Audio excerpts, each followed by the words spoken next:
एक, अमेरिकी बाजार क्यों गिरा? वीडियो बनाते समय अमेरिकी शेयर बाजार लाल निशान में कारोबार कर रहा था। शुरुआत में नस्दाक ने गैप अप के साथ अच्छी शुरुआत की, लेकिन बाद में बिकवाली का दबाव बढ़ गया और बाजार नीचे आ गया। दो, भारतीय एडीआर कंपनियों का प्रदर्शन। अमेरिका में लिस्टेड भारतीय कंपनियों के एडीआर में मिला जुला प्रदर्शन देखने को मिला।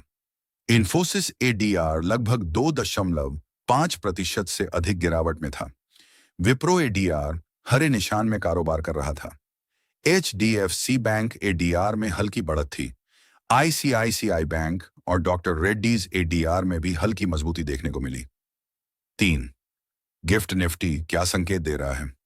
गिफ्ट निफ्टी लाल निशान में दिखाई दिया, लेकिन अच्छी बात यह रही कि 24,000 का महत्वपूर्ण स्तर अभी तक नहीं टूटा।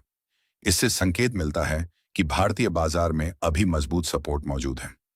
चार, माइक्रॉन टेक्नोलॉजी ने मचाई धूम। माइक्रॉन टेक्नोलॉजी के तिमाही नतीजे उम्मीद से बेहतर रहे। शेयर में लगभग 17 से 18% की तेज बढ़त देखने को मिली। शुरुआत में थोड़ी कमजोरी आई, लेकिन बाद में शानदार रिकवरी हुई। मजबूत प्रदर्शन ने एआई और सेमीकंडक्टर सेक्टर में निवेशकों का भरोसा और मजबूत किया। 5, एप्पल के शेयर क्यों गिरे? एप्पल के शेयरों में लगभग 5 से 6% की गिरावट देखने को मिली। मुख्य वजह मैकबुक और आईपैड के कुछ मॉडल महंगे किए गए। मेमोरी और अन्य कंपोनेंट्स की लागत बढ़ने के कारण कीमतें बढ़ाई गईं।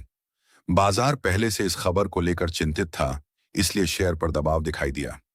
6, सुज़लॉन एनर्जी को बड़ा ऑर्डर। सुज़लॉन एनर्जी को लगभग 400 मेगावाट का विंड एनर्जी ईपीसी ऑर्डर मिला है। यह on order Tata power renewable energy से मिला है। ऐसे बड़े ऑर्डर कंपनी के भविष्य के लिए सकारात्मक संकेत माने जाते हैं। 7, आईआरएफसी में गिरावट क्यों आई? आईआरएफसी के शेयर में गिरावट की मुख्य वजह ओएफएस ऑन फॉर सेल रही। ध्यान रखें, ओएफएस कोई घोटाला या नकारात्मक घटना नहीं होती।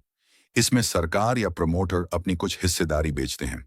अधिकांश ओएफएस डिस्काउंट पर आते हैं, इसलिए शेयर का भाव उसी हिसाब से एडजस्ट होता है। 8, एफआईआई और डीआईआई क्या कर रहे हैं? एफआईआई ने कुछ खरीदारी जरूर की, लेकिन वे अभी भी नेट सेलर हैं।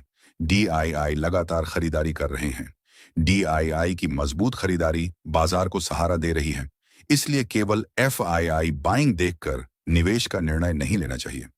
9, सरकार से क्या उम्मीद?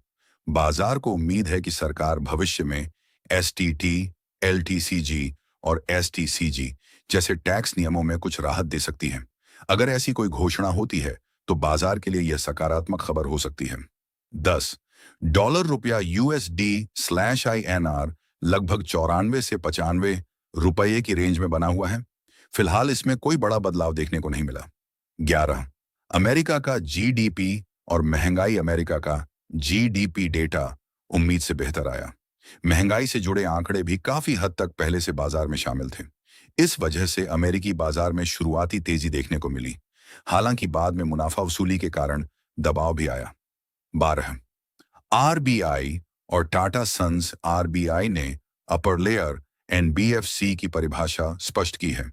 जिन एनबीएफसी की कुल एसेट्स 1 लाख करोड़ रुपए से अधिक होंगी, वे अपर लेयर में आएंगी। इसी संदर्भ में टाटा सन्स के संभावित आईपीओ को लेकर चर्चा हुई। यदि सभी नियामकीय शर्तें पूरी होती हैं, तो भविष्य में आईपीओ की संभावना बन सकती है। 13, जुपिटर वैगन्स। जुपिटर वैगन्स को लगभग 264 करोड़ रुपए का नया ऑर्डर मिला है। ऐसे ऑर्डर कंपनी की ऑर्डर बुक को मजबूत बनाते हैं और भविष्य की कमाई के लिए सकारात्मक संकेत माने जाते हैं। 14, पासपोर्ट फीस में बदलाव। बताया गया कि 1 जुलाई से पासपोर्ट की फीस बढ़ सकती है। अगर किसी को जल्द पासपोर्ट बनवाना है तो नई फीस लागू होने से पहले आवेदन करना लाभदायक हो सकता है। 15, एथेनॉल और बायोफ्यूल। सरकार पेट्रोल के बाद अब डीजल में भी बायोफ्यूल/ब्लेंडिंग बढ़ाने की दिशा में काम कर रही है। पहले E5 से E10 और फिर E20 तक ब्लेंडिंग बढ़ाई गई। अब डीजल में भी बायोफ्यूल की शुरुआत की योजना है। इससे संबंधित कंपनियों को भविष्य में फायदा मिल सकता है।